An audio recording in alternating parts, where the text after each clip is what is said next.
iniciar falando sobre o significado do bicentenário da independência.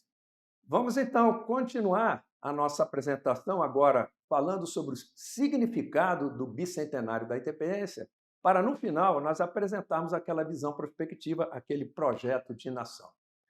O significado, o marco temporal do bicentenário da independência é também um marco referencial, cuja celebração estimula pesquisas, análises, avaliações e debates sobre a nossa história. Com que finalidade? Com que propósito?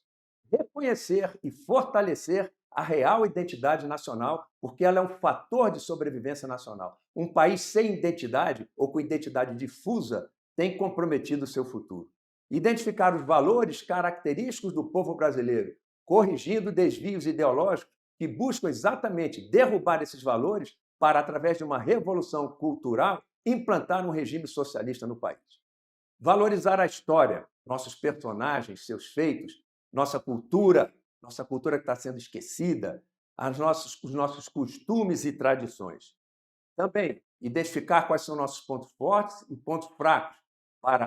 Os pontos fortes são ativos a serem ampliados e os passivos, que são os pontos fracos, a nós corrigirmos.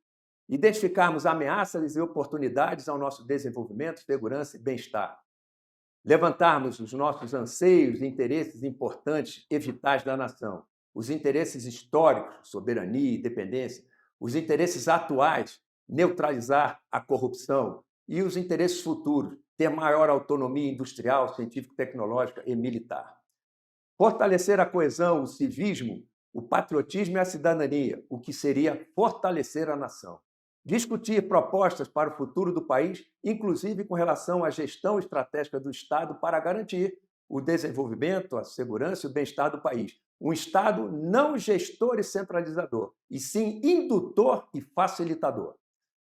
A nação brasileira, que se quer democrática, ela se organiza politicamente criando o Estado, que é um delegado da nação e não o senhor da nação. Portanto, doutrinas ideológicas que querem colocar o partido como hegemônico na sociedade querem substituir o Estado por um partido, o que é inadmissível para uma nação democrática. O Estado ele deve exercer uma gestão efetiva, mas indutora e facilitadora, e não gestora centralizadora, para que o país cumpra, ou para que a nação tenha desenvolvimento, segurança e bem-estar, que são deveres do Estado para com a nação. O Estado tem um poder, o poder do Estado é uno, e é único, é indivisível. O que ele tem são funções estatais para exercer o seu poder, que é único, é uno. Então, o executivo é o governo da maioria, e que, numa democracia, admite a alternância do poder. A função estatal legislativa, exercida pelo Congresso, representantes do povo na Câmara dos Deputados e os representantes dos estados, das unidades da federação no Senado. E o Poder Judiciário, que é o guardião da lei e que garante, guardando a lei, os direitos e media conflitos de acordo com esse marco legal. Então, o poder do Estado é único. O que se diz é que o que se deve dizer é que ele tem funções estatais e elas devem ser independentes, equilibradas e harmônicas. Porque se entrar em conflito entre si, o Estado perde poder, perde autoridade e corre o risco do país entrar numa situação de anomia, porque o poder do Estado é único. Não é correto se dizer poder executivo, legislativo e judiciário, e sim o poder do Estado exercido através de funções executivas, legislativas e judiciárias, que não podem entrar em choque entre si, porque senão quem é comprometido é o poder e a autoridade do Estado, portanto, podendo levar a uma situação de anomia e convulsão social, perda de estabilidade. Mas não existe, a nação não é só constituída por Estado, é também pela sociedade civil, que é o conjunto de organizações e instituições fora do Estado. A história, os costumes e as tradições nos dão o reconhecimento, a possibilidade de reconhecer os valores e os interesses maiores da nação, que eu vou apresentar agora aqui. Valores nacionais. Existem outros, sim, mas esses são fortes e são característicos da nação. Liberdade, o desejo de democracia. A família, o patriotismo, a coesão. muitas vezes, embora ele esteja sendo, vamos chamar assim, bombardeado por interesses ideológicos que querem implantar um regime socialista no Brasil. Não serve uma ideologia radical socialista, seja de nazi-fascista, seja radical socialista, marxista-grancista. Interessante é que o partido nazista na Alemanha se chamava Partido Nacional Socialista dos Trabalhadores da Alemanha. Nacional Socialista, portanto, é esquerda, é Estado máximo, sem respeito à propriedade privada e sem alternância do poder. Esse socialismo existe tanto de linha marxista-grancista como nazi-fascista e nenhum deles serve para o Brasil. Portanto, o patriotismo, a nossa coesão, depende de uma unidade em termos de ideológica, de centro, um pouco mais para a direita, um pouco mais para a esquerda, alternando no poder, mas de centro. A vida é outro valor nacional, a dignidade da pessoa, a paz interna e a paz externa, solidariedade, tolerância, religiosidade, independência e soberania.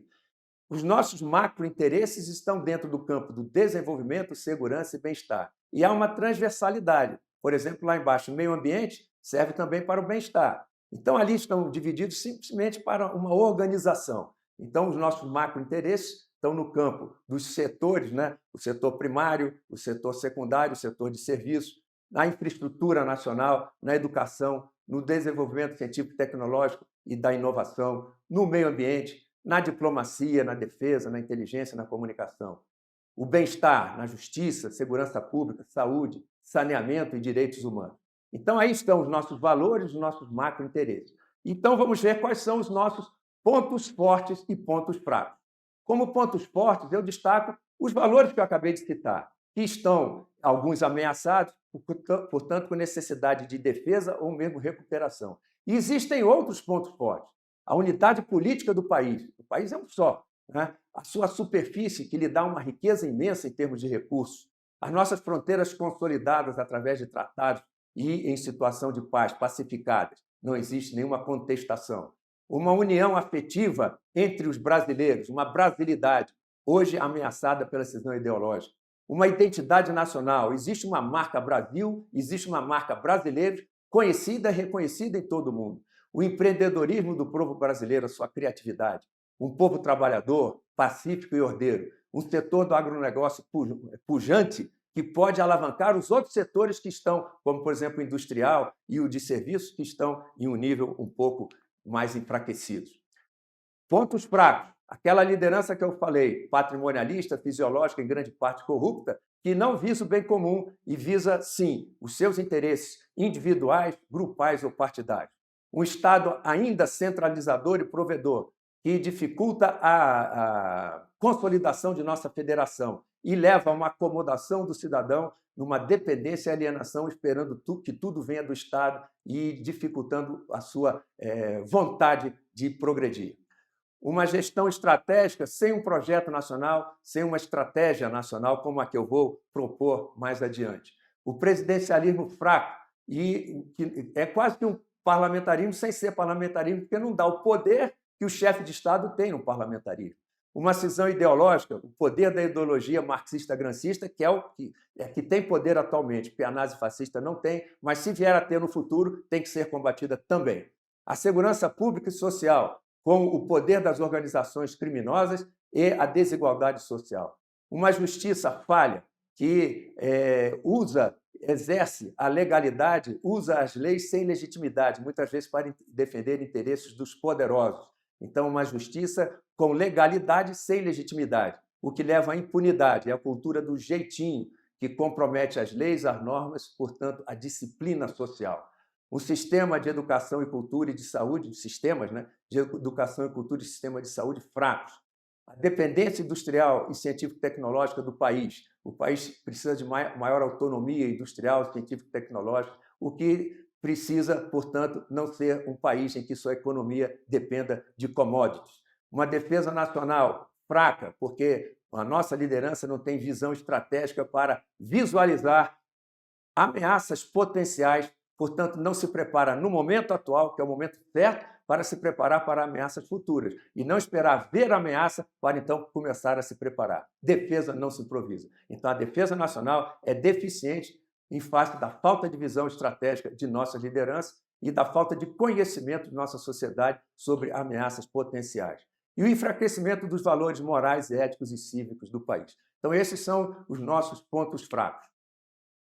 O Brasil, na realidade, não é um Estado democrático de direito. O Brasil é uma pseudodemocracia porque tem liberdade sem responsabilidade e ninguém entende que sua liberdade termina onde começa a do outro. Portanto, uma liberdade exercida com uma tendência para a libertinagem e uma justiça que usa das leis sem legitimidade para atender a interesses dos poderosos e não ser uma justiça com igualdade para todos e com legitimidade. Eis então, na minha opinião, nós não somos um Estado democrático de direito, e sim uma pseudo-democracia.